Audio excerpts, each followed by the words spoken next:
Thank you, Penelope, for that beautiful, beautiful version of Bridge Over Troubled Waters. I love that song, and I love the message that it brings to us today as we continue this series on cosmic connection, right? What does it mean to be exploring our oneness?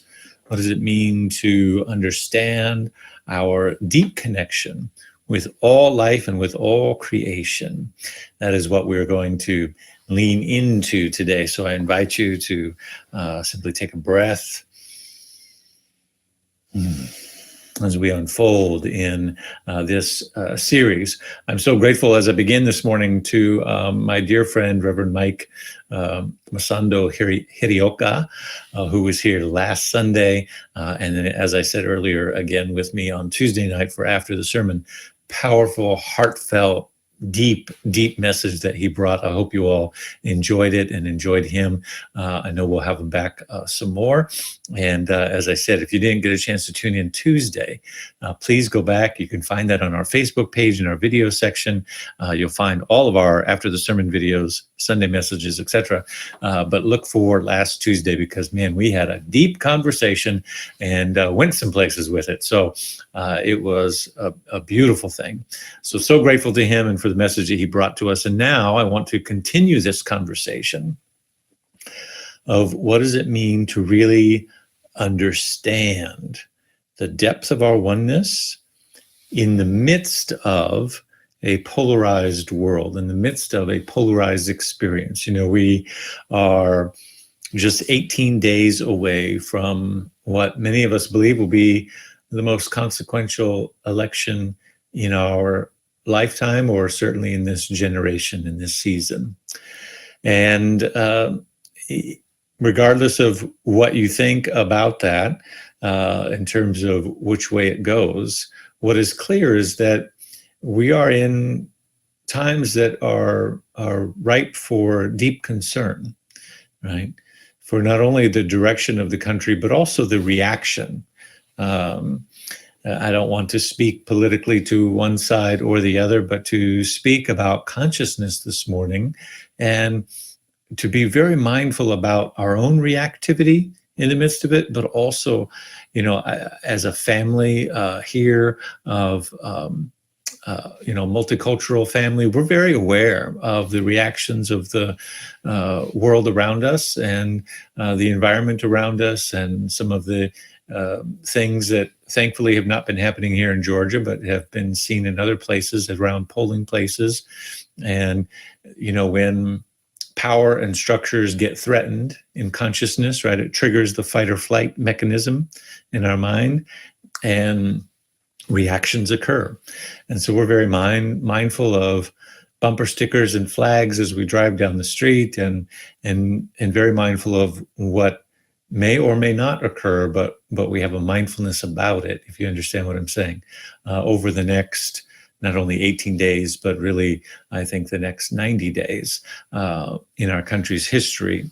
And so how, in the midst of all of that, when we have one foot anchored in the world of things, we have one foot anchored in our experience of life, and the other anchored in consciousness, anchored in our idea of oneness, anchored in our faith. How do we navigate when we find ourselves in such polarizing places? And so today really is a two-part sermon series that I want to bring you about building bridges, because a concern that I've had for a very long time, and Masando and I, he spoke to it a little bit last week, and we followed up on Tuesday. A concern that I've had for a long time is what happens after the election, right? What happens? How do we move forward? And how do we begin to build bridges to each other again after all of this? Something I've been thinking a lot about, because one thing is very clear is that we have to find a way to navigate back into each other's spaces in a way that brings peace and harmony and justice for everyone. We can't continue to live. A divided house cannot stand, right? So we have to find a way to come back into some semblance of community together. So it's been on my mind a lot. And so today we'll talk about the importance of bridge building. And next week, I will talk to you about what are the qualities of a bridge that lasts, right? The strength of a bridge, and what are the qualities and elements of that. We'll touch on it a little bit today, but there's too much to get into one. So we've got 2 Sundays here on bridges. And I think that this message is just in time, right? As Masando said last week, these themes have been put together by Centers for Spiritual Living, well before the year began. The entire year was laid out. The titles were chosen, and on a few occasions we make exceptions to those titles and adjust things, but pretty much we allow that to be our guidance for our themes. And so this was all laid out 2 weeks before the election. 2 conversations on the power of bridges, just in time, because we know that we are in the midst of troubled waters right now, right? I don't need to take a long time to explain that. I think everybody understands what I mean. Now, when I say that, the waters politically, the waters socially, divided into what seems to be extremes that fill our airwaves of news and radio with hatred and obstinance, with shock and disappointment, with sadness, and with deep concern, right? Many of us, regardless of what side of that divide we might think that we're on, have a common experience, which is that we cannot believe, right? We over here cannot believe what they over there are doing or saying, right? That's actually a commonality that we have, regardless of where we are on the spectrum. This side cannot believe what that side is doing. This side cannot believe what that side is doing. The disbelief, the shock, the concern, all of that is actually a universal call to attention in consciousness, right? Masando talked last week about learning from the wonderful work in a book called Deep Diversity of our mind's tendency to otherize, right? To create in-groups and out-groups, to categorize, to create bias, and to operate from those bias in ways that protect our sense of self, our sense of identity, our sense of rightness, right? So our mind automatically will create conclusions that make us feel that we are more correct than the other side. And so we're seeing so much of that played out. And it's tempting to think that the antidote to this, right, or the spiritual practice that we must engage in to combat this high level of othering that we are doing, this high level of us and them that we're playing with each other. It's tempting to think that the antidote to us and them is to not engage in us and them, right? Well, let's stop doing us and them, and that there might be a spiritual practice or a way of thinking that would inoculate us, right, from such divisive behavior, that we could somehow rise above it in our consciousness and remain neutral, non-judgmental, pure in our affirmative thinking. Right? And I know it's a temptation that all of us have had, because it is embedded in the ingredients of what that practice would be are the elements of our faith, right? To rise past conditions, to think affirmatively, to declare the truth. Nothing wrong with any of those things. But there is something that is a little bit tricky when we're in this particular moment of such polarization, where human lives are on the line, where the sanctity of the dignity of our being and the beingness of our brothers and sisters is on the line. There's a little bit different way that we have to approach this, right? And we think that high-minded affirmative thinking, staying in our prayer tower, I like to call it, will protect us from the dangerous trap of taking aside, that we would avoid slipping into the treacherous waters of taking sides, that noble as it may be, justice warriors are ones who need an enemy, right, in order to be defeated, right? That all of that justice fighting stuff is actually just playing more of the game of us and them. And we don't want to do that. So let's find a way to rise above it. Am I talking to anybody out there, right?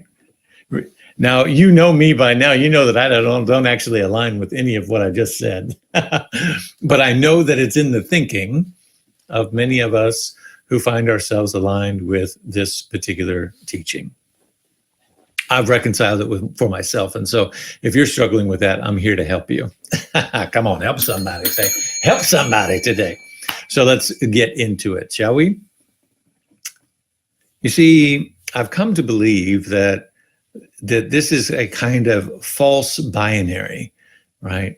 Of neutrality versus engagement, right? Of staying in prayerful consciousness and high-mindedness versus getting wrapped up in the conditions. Another way of saying it is some people have said, and I've seen online, talking about being spiritually woke, being awakened to our enlightened consciousness versus our ego and the things of the world, right?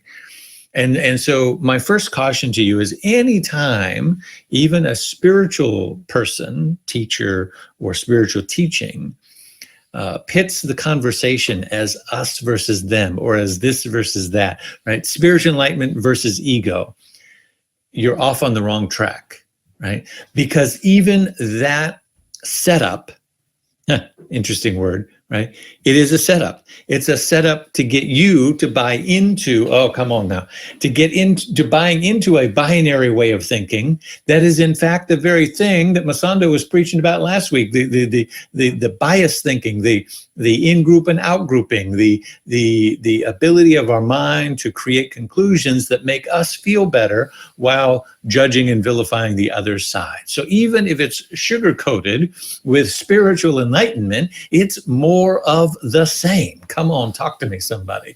Don't let yourself be fooled in thinking that somebody has opted out or found a better way of addressing the realities of where we are through sugar-coated spirituality.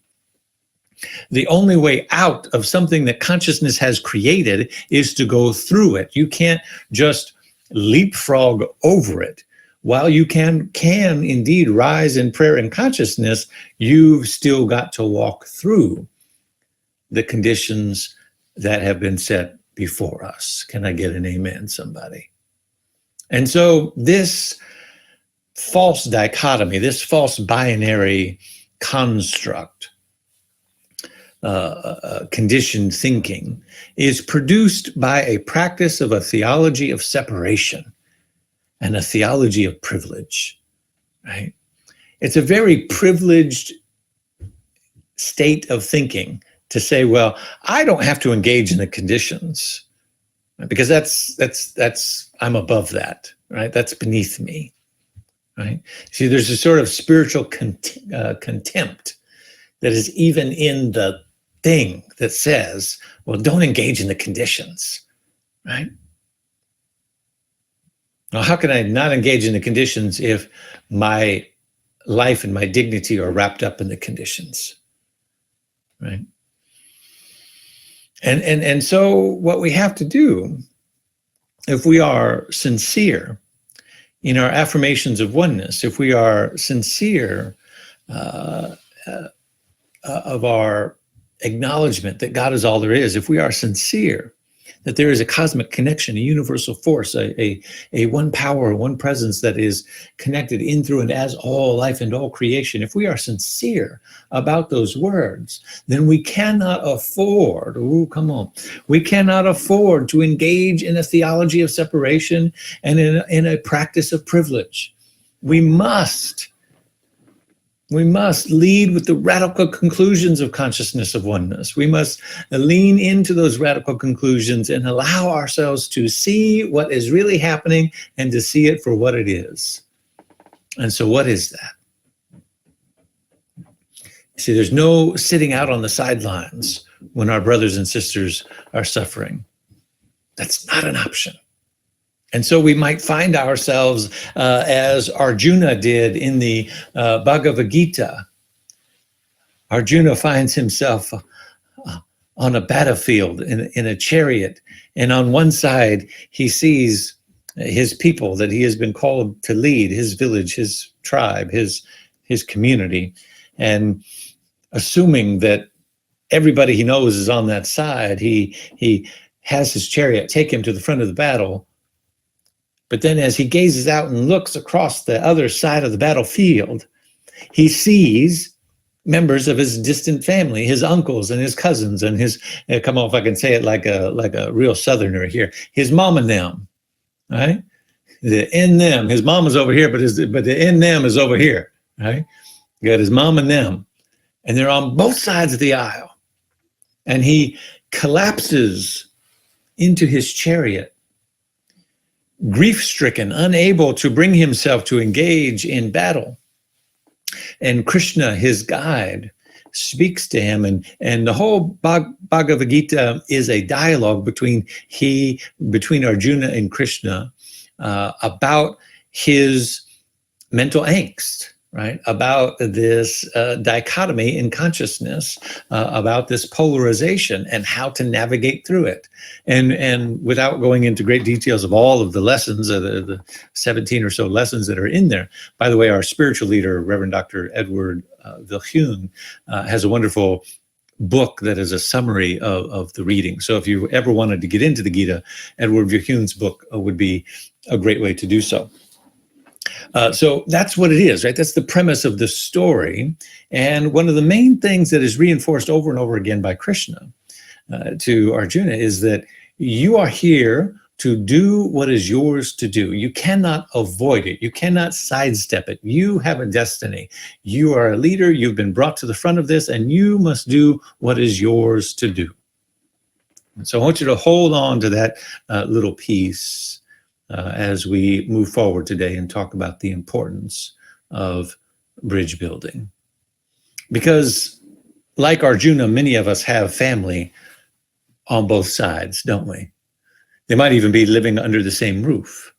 Well, they most certainly are in the same family tree, or maybe even in our own spiritual community, or in the circles or workplaces and places that we find ourselves. We know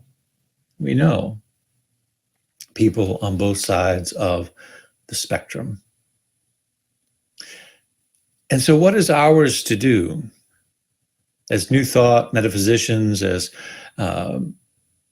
practitioners of the science of mind philosophy, articulators of this world that works for all, and this New Thought thing, this teaching called religious science by Ernest Holmes? What is ours to do is to understand how consciousness works and to apply it. Okay? To understand how consciousness works and to apply it wisely. And so we must, as we understand how consciousness works and we see the suffering of the world, we must deal with what is right in front of us. We must speak up for injustice. We must protect the vulnerable. We must strive for justice and peace for all. Just as Arjuna must do what is his to do, but perhaps many of us find ourselves weary, heavy, worn out, and wondering if all of our engagement in the condition is really making a difference. I recently, not this past weekend that I was off, but a few weekends back, went to Chattanooga. We wanted to go somewhere this past weekend that I took off for my birthday. Thank you all for the kind birthday wishes. We wanted to go somewhere, maybe to Savannah. Patience and I rarely have the same Sunday off.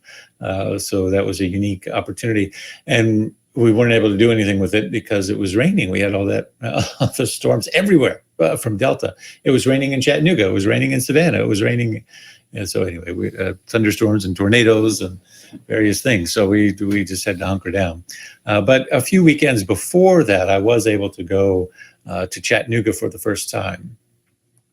And I went there because I wanted to see it, but also because there at the National Cemetery of Chattanooga is the gravesite of my third great-grandfather on my mother's side of the family, an individual by the name of Compton, Samuel A. Compton. He was a soldier in the Union for the Civil War. And the Compton line goes all the way back to England, many, many generations. I know my 22nd great-grandfather on the Compton side of my family. And this is one, and because I'd never lived out here in the South, and I wanted to explore more of that history, I went there to see him, and on the way continued to study and read and explore this family line. And what I learned was that a little bit of backstory. Samuel got into the war because his younger brother, Henry Compton, had also served in the Union from the Illinois Company and was shot and wounded in the Battle of Pittsburgh. He was sent to St. Louis for treatment, and then he died in St. Louis. They sent his body back to Illinois, and there Samuel and his older brother Henry helped their father, Reuben Compton, bury their youngest brother and Reuben's youngest son, who was 21 years old. And 3 months after that, we know from the records that both the eldest son, Wortman Compton, and the middle son, my grandfather, great-grandfather, Samuel Compton, enlisted in the Army. They were sent down to many places. They traveled, just to make the story quick here, but eventually found themselves outside of Chattanooga in the Battle of Missionary Ridge. And Samuel Compton was the flag bearer who helped charge up the hill at Missionary Ridge and was the first to plant a flag for their company as the Union took out the rifle barracks below and then charged the mountain to take over the Confederate soldiers that were on top of that hill. He died in doing that. And so he's buried there in Chattanooga, and there on Missionary Ridge, there's a beautiful, huge monument to the Illinois infantry, and one in particular to his company in that. It was kind of a proud moment that I had, right? To get in touch with this history, to walk on that soil and to feel this connection of one of my ancestors fighting for what was right in this country.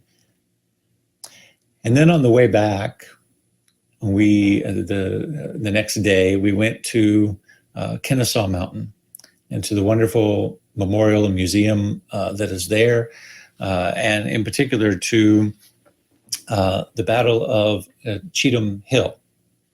If you've been around that area, there's lots of hiking, and outside of the main area, there's another site called Cheatham Hill and Cheatham Hill Trail. And there is where that very same company that my third great-grandfather and his older brother Wortman were in went next after they traveled down through Georgia after the Battle of Missionary Ridge. And so Wortman, after the death of now both of his younger brothers, was in that battle there at Cheatham Hill. And if you walk the trail there, you come to this very interesting place. There's again a big, beautiful marble monument to the Illinois infantry companies that fought that battle.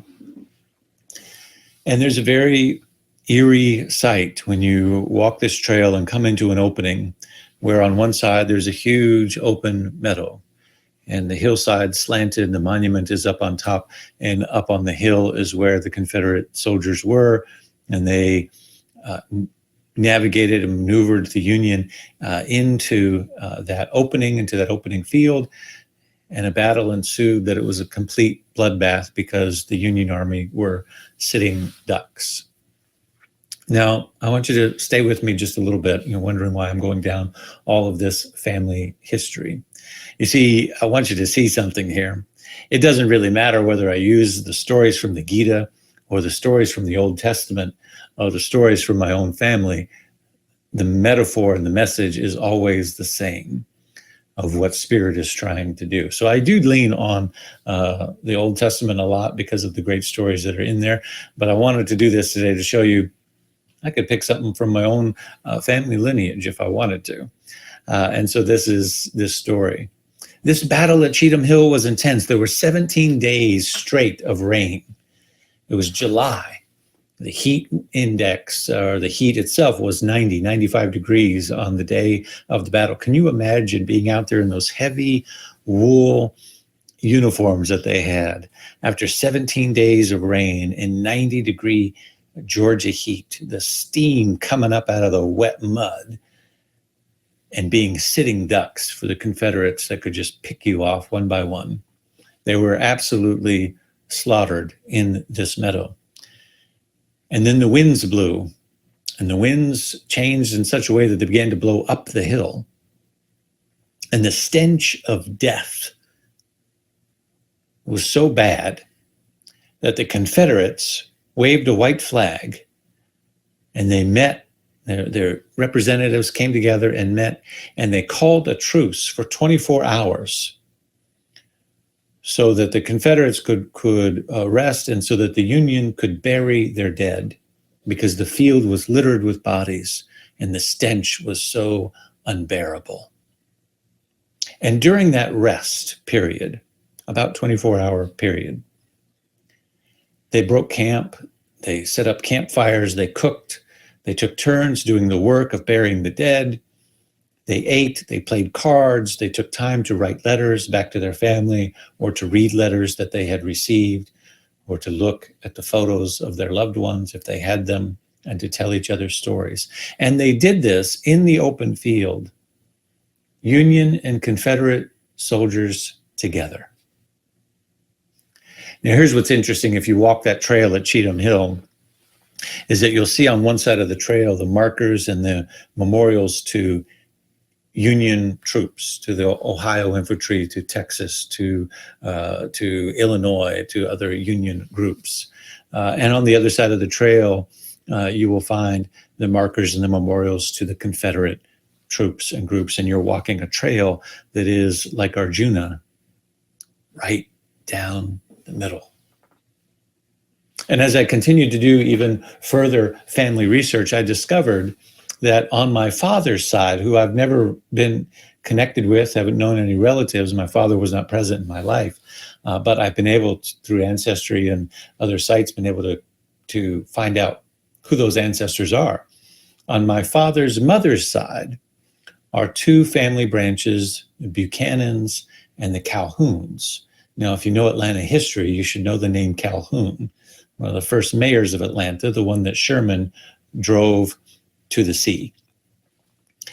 I'm not directly related to him that I know of, but probably very likely a distant cousin. But the Calhouns and the Buchanans were Southern families. They lived in Mississippi and Alabama.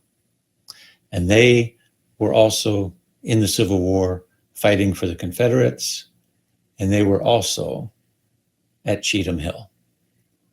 And so I imagine sometimes in my mind, when I think about the polarization of our country right now, I think of that battle at Cheatham Hill, and I think there's my third great uncle, Wortman Compton, who lost my third great grandfather and his younger brother in previous battles, and is there now in that open field. And there on the other side are two of my other third generation great grandfathers. And I wonder if they sat around the same campfire, if they broke bread together, if they played cards or shared photos and stories of their loved ones during that peace break. And I wonder, how did they, after it was all over, go back to their individual places and begin to shoot at each other again. You see, when the battle is all over, we have to find new work to do. The first step that occurs in a polarized state is that we choose sides. And what I want to say about this is that this is completely natural, right? Right. We know that in the last several years, what has gotten abundantly clear is what we stand for, right? You go, oh yeah, I want to protect, the right to vote. I want to protect LGBT rights. I want to protect Black lives. I want to protect. Right? It has become, in the context of the toxic and polarized atmosphere, one thing, the first step is that you get really, really clear about what your values are and where you stand. That's not a bad thing. It's a very good thing to clarify our internal structure, our spine, right? Our backbone, our strength. What is it that we value? But then, when the fighting is over, when the battle has ceased, we must find a way. We cannot continue to live in that toxic state of division. We must begin to find a way forward in consciousness. It's where the rebuilding, the reconciling, and the sacred time of transformation takes place. And I'm afraid to say that that work in this country, from after the Civil War to today, for the most part, has gone undone. That we have not done the depths of the healing and transforming work, the reconciling of the wounds that kept us on opposite sides of the battle line.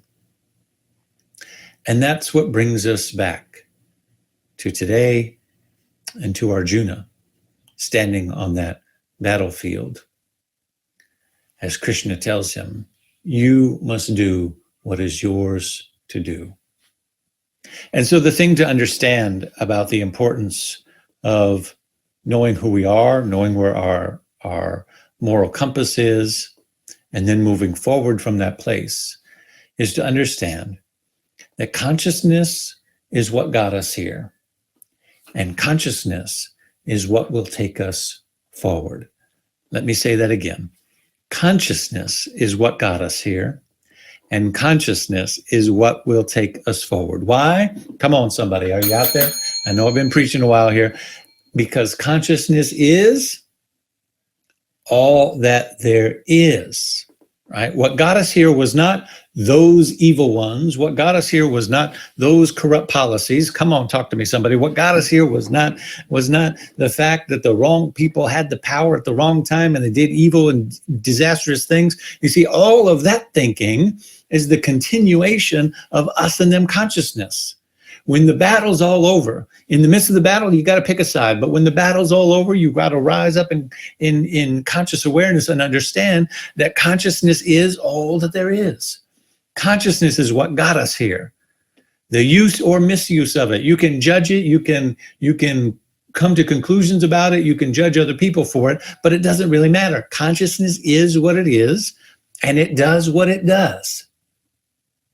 I posted yesterday an article about a prominent politician that hails from this state of Georgia, who was in power in the 90s as a Speaker of the House, who used a particular form of thinking and consciousness to divide our country.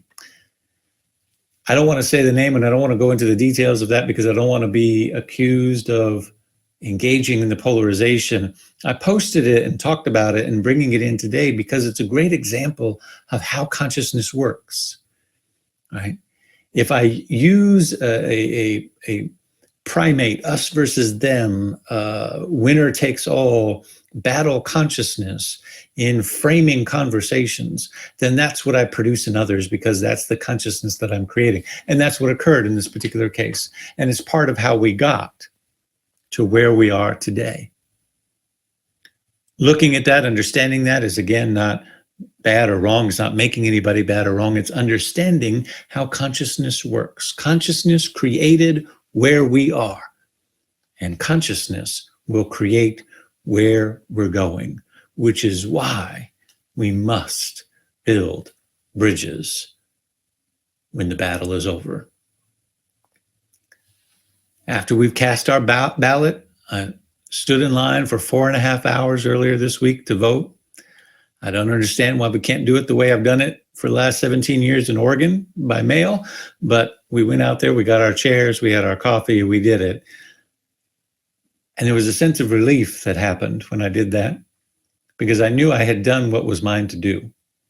I did as much as I could in this democratic process to make my voice heard and to help protect and ensure the voice of others. And now we must get to the work of building bridges. And we must do so because the water that flows between, right, a bridge is something that spans two places, right? And in between, there's the troubled waters. And the water that flows in that troubled water is the waters of a toxicity, the waters of a dangerous contempt. We can't afford to, we must cross over the other side. But if we come down to the edge of that water by ourselves, with our thinking, with our polarized thinking that has us on this side of the equation, come on, hang with me here. I want to wrap this up. Our own little dinghy of righteousness, whew, that's a word right there.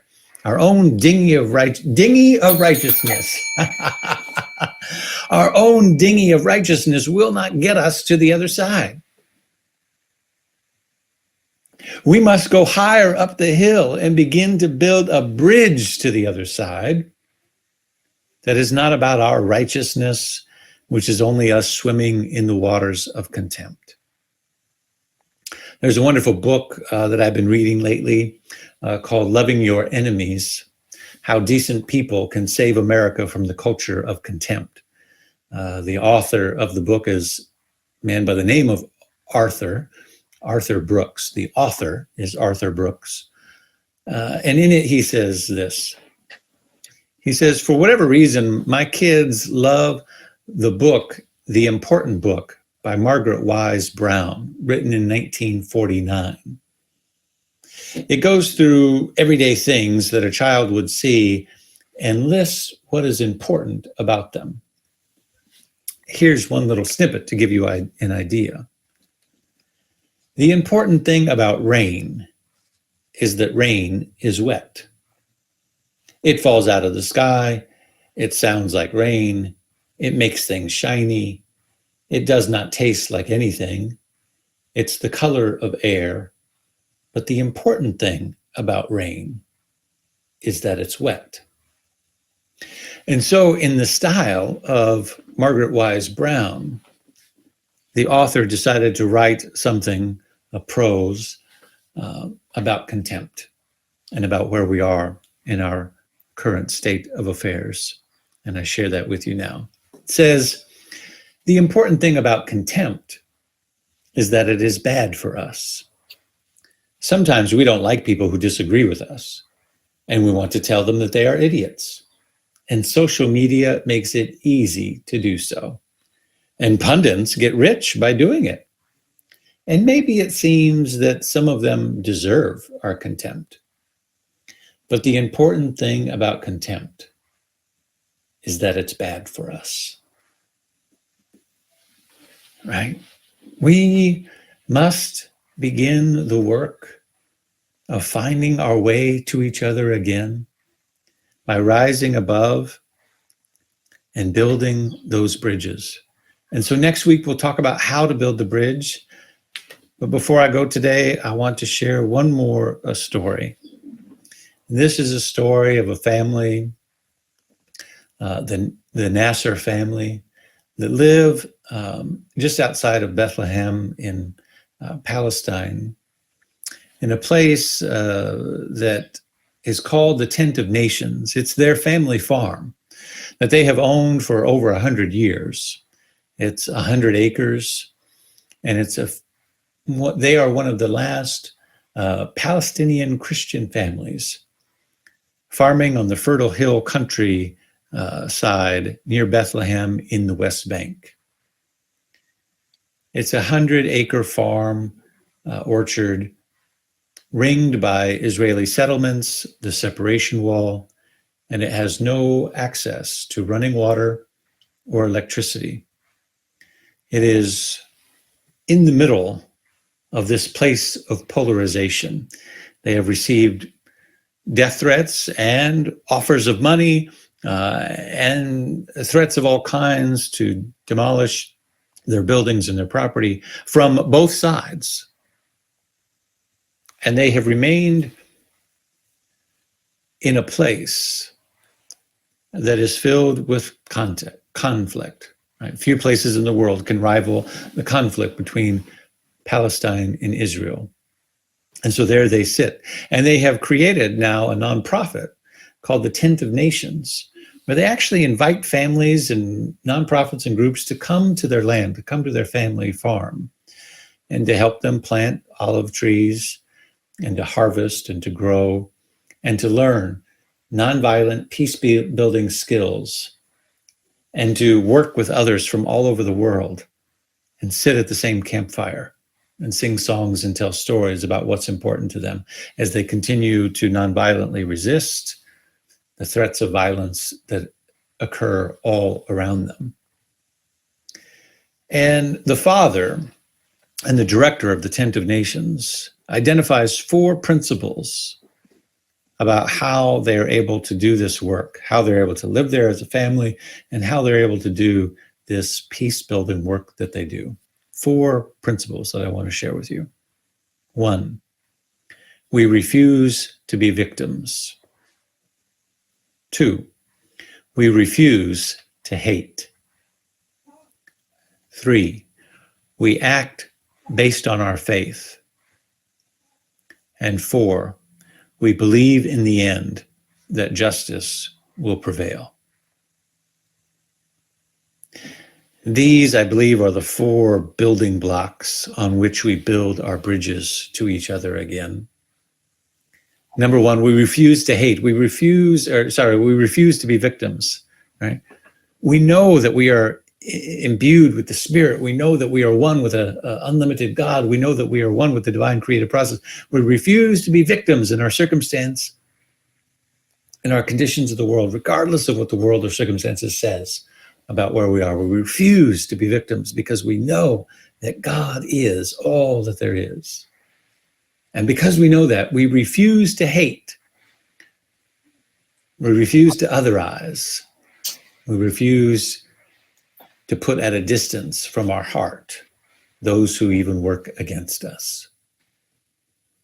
3, we act from faith, the power of the affirmative prayer, the power of our vision, the power of our consciousness. And 4, we know that in the end, justice will prevail. This combination of refusing injustice and enmity while welcoming friendship and solidarity, welcoming people from all over the world to come and work with them, requires a strength and a leaning on something that's larger than ourselves.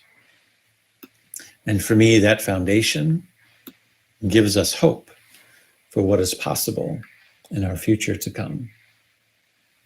Hope, humanizing the other. Hope, openly stating what we truly believe, our core beliefs. Hope, pursuing justice, particularly racial, gender, and economic justice. Hope, engaging difference, engaging opinions that are different than our own. Humanizing the other, H. Openly stating our core beliefs, O. Pursuing justice, P. Engaging difference, E. Hope. Built on the platform of refusing to be victims, refusing to hate, acknowledging our faith, and believing that justice will prevail in the end. These are just the beginning of the elements and building blocks of how we build bridges and find our way to each other again. And next week, we'll talk about what are the elements of and qualities of bridges that last. What are the things that span across and hold it up in a way that allows us safe transport and passage? Thank you all for being a part of today's service. Thank you for being a part of this message in this community as we spread this message around the world and around the country. Thank you for breathing with me and for engaging in this great work to give hope to each other and faith to ourselves. Peace and blessings.